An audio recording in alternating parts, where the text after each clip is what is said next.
So today I thought I'd make a video and show you all my newest additions to my collection. As most of you know by now, I just recently moved and I'm mostly moved into my house now. Still got a little bit of unpacking to do. And good news, I started on my man cave museum. I went ahead and painted and everything in there, and I'm starting to kind of move stuff around. It's just going to take some more time to get everything like I want it before I show you guys, and I'm really excited about that. But you know, with all the moving and stuff going on, I've still found a little bit of time to, hit a flea market or some estate sales here and there the past, couple months or so, and I have picked up some pretty nice things, and I'm really excited to share that with you today. And so I'm gonna bring you in closer, and I'll go over everything I've got.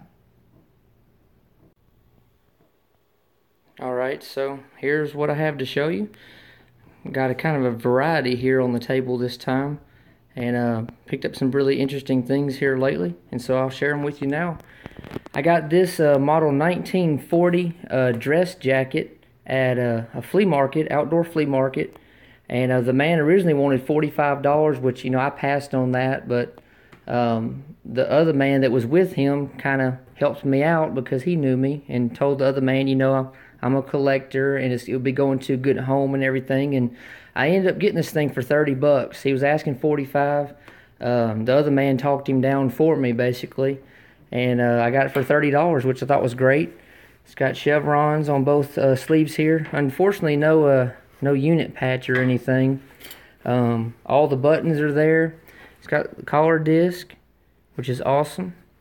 I couldn't find a name or anything in there, but and no pants or anything. But I think for $30, it was good to save this, because honestly, the man who was selling it, he mentioned, he had halfway thought about just taking everything off of it, the patches and collar disc and buttons, and try to sell them because he would think he'd get more money that way.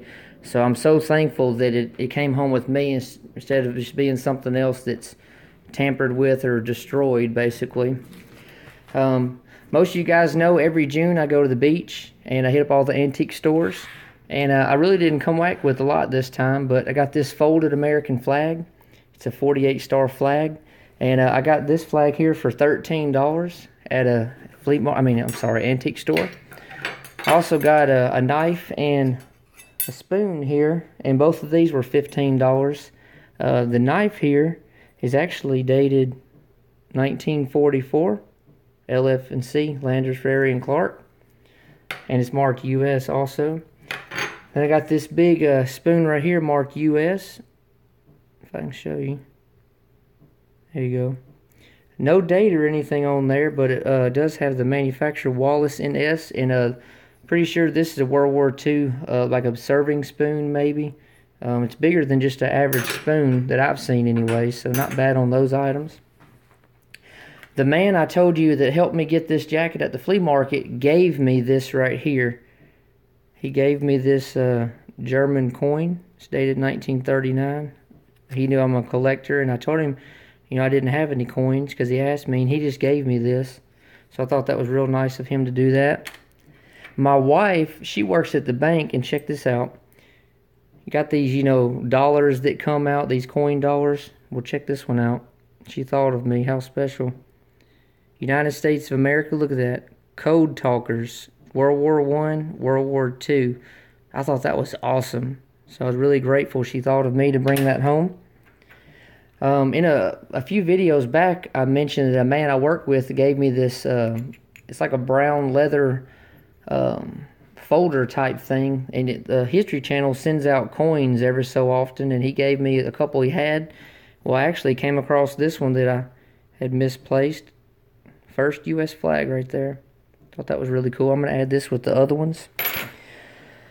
Right here, I always post online, I collect old military stuff just to see who answers, what people might have. And a lady answered. She had this folded American flag. Now, she got this one at an estate sale. It's not a relative or anybody of hers. She just was, I guess, reselling it. So, I got the flag with the wooden case and everything for $20, which I thought was great. I'm really excited to be able to pick that up. You see it's hand stitched, and so is this one right here, which is really cool. That one is also a 48-star flag. So awesome, grateful to add that. Now, like I said, I recently moved. I've been in my house about 2.5 weeks, and this was left, in the garage with a bunch of other crap, which there's nothing in here, but you can't pass up a free ammo can, even though these usually go for $5 to $10, but it was still free, right? A while back, I made a video about a World War II veteran grouping I got in an estate sale, and the man who hosts the estate sales, he came across this after the sale was over, and he thought about me. And this is actually the son of the World War II veteran. So I thought that was really cool. It's got a pin there and a little ribbon thing. So I'm going to put this with that grouping also. Man I work with gave me these U.S. collar discs. I'm not sure how old they are. I don't know if they're World War II or Vietnam or what, but still he just gave them to me. And honestly, I don't want anybody to think I just got my hand stuck out for nothing. Just a lot of people I work with and in the community and all these places I go, they just know me. And a lot of times they give me good deals and sometimes give me stuff. But like I said, I don't ever expect anything for free. I'm always willing to pay something for the items. You know what I mean? But I'm just grateful that people, like the idea of a younger person trying to keep the history, alive and keep it going. Because so many people nowadays are into electronics and sports and everything else, and they just forget about the veterans and just stuff like this, and this stuff just gets lost with time. But so it's really great to have some support out there. This right here, this is my favorite war movie, Saving Private Ryan. I already had it on DVD, but this is the 60th anniversary commemorative edition. I got it at Goodwill. I think it was $3, $2.99. So I got that just because. Now, I went to an estate sale just a few days ago, and I got this mess kit and this canteen with cup. Now, it's all dated. Well, the cup's not dated, but the canteen and the mess kit are dated 1918, so World War I. I gave $25 for the mess kit. Check this out. See right there, 1918. And the reason I paid that much, normally I wouldn't pay that much, but it does have all the utensils, and check this out. U.S. right there. I'm not sure what the 85 is, but LF&C 1917. Now the one I picked up, on my beach trip was 1944 LF&C. This is 1917. Then I got the fork, marked U.S. right there. And I couldn't find a date on the fork, which, it would be period. It would be World War I also. And I got the spoon. The S is kind of faint, but U.S. on there. And 1917. So that's really cool. $25 I think was a good deal with the utensils. I'm grateful to have added that to the collection. Now this canteen with cup here is really special. The canteen, it's 1918, World War I, right? And it's got etched in here, it says BJ First Sergeant, and then it's got an A. I don't know if that'd be A Company or what. Couldn't really find much else on the canteen, just some scribble marks and stuff. Canteen's beat up, but it's got that been there, done that look. Now this cup is awesome. Check this out. The soldier engraved all the countries that they served in. You got England, France, Belgium, Germany, and then a couple areas of Iceland there. I can't pronounce them, but Iceland. And then something interesting, it says stolen from Hugh Knott. Now the estate sale was from Hugh Knott III, who was 76 years old. Now his dad, Hugh Knott Jr., or the second, was in World War II. And so this cup and canteen would have belonged to him. But what's kind of a mystery is it says stolen from Hugh Knott. So it's almost like somebody stole it and somehow it ended up back to the original owner. And I'm guessing the son whose estate sale I just went to, it was his dad's that was handed down to him, or he acquired it or whatever. But I looked up all these countries trying to find what unit would have been involved with all these areas. And really the only unit that went to all these areas that I for sure could find was the 5th Infantry Division. And they've got a pretty long history. If you guys want to look up the 5th Infantry Division, I'm trying to put 2 and 2 together, and find out more about the soldier and a definite answer as far as what unit he served with. You see it's got his name Knott on there.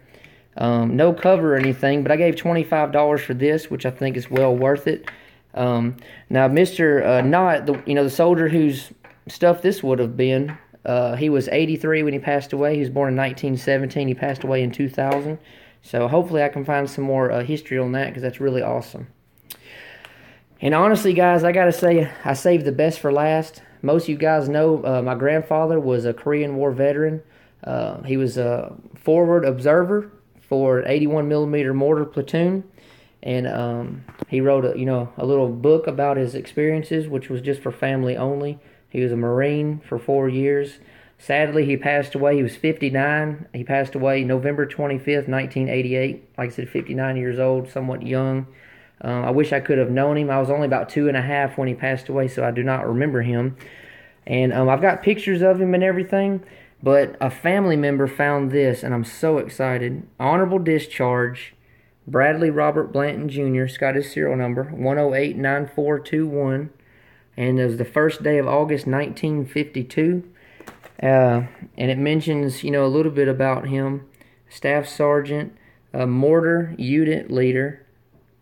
And then it mentions all the battles he's involved in. And you see it mentions the assault and seizure of Incheon, capture and securing of Seoul, Korea, participated in Wonsong, Hungnam, the Chosin campaign. Most of you guys have heard of the Frozen Chosin, the Battle of the Chosin Reservoir. He was there, and he was in the midst of the heavy fighting. It's just really awesome. I've always hoped to find his uniform and medals and everything. Like I said, his name's Bradley Robert Blanton Jr., Marine Corps, Korean War, 1089421. So if any of you guys ever come across something like that and happen to remember this, remember me. I would love to get these items returned. His uniform and medals and everything, they disappeared. I believe they were stolen from an ex-family member. But it's really unfortunate. But anyways, guys, I'm rambling. It's good to be back making videos. Like I said, I'm going to keep working on my room and everything. And hopefully be able to show that off to you in the next few weeks or so. As always, guys, thank you so much for your support. Please like, comment, share, and subscribe. Thank you.